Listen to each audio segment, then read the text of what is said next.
Recording by दबंग recording studio Darbhanga.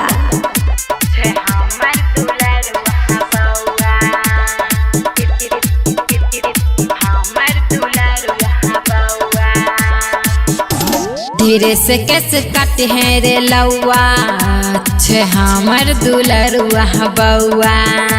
धीरे से कैसे काटे हैं रे लौआ, छे हमर दुलरुआ बउआ।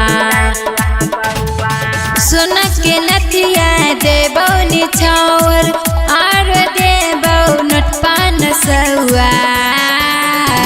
धीरे से कैसे काटे हैं रे लौआ, छे हमर दुलरुआ बउआ। धीरे से कैसे काटे हैं रे लौआ, छे हमर दुलरुआ बउआ।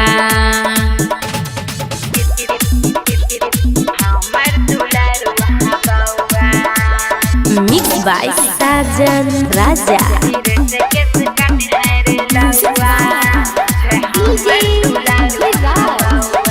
जल्दी से काटे हजमा करे न लेट रे, बउआ के मौसी तोरा क्या दब सेट रे।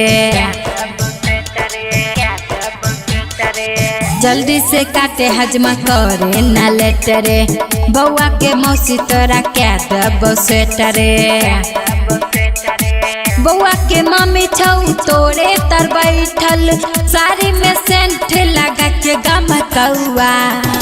धीरे से कैसे काटे हैं रे लौआ, छे हमर दुलरुआ बउआ। धीरे से कैसे काटे हैं रे लौआ, छे हमर दुलरुआ बउआ।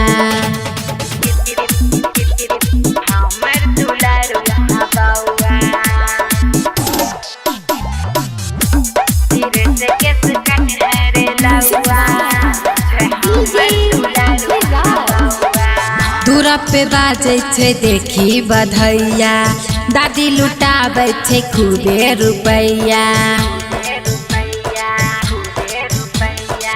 दूरा पे बाजे छे देखी बधैया, दादी लुटाबै छे खूबे रुपैया।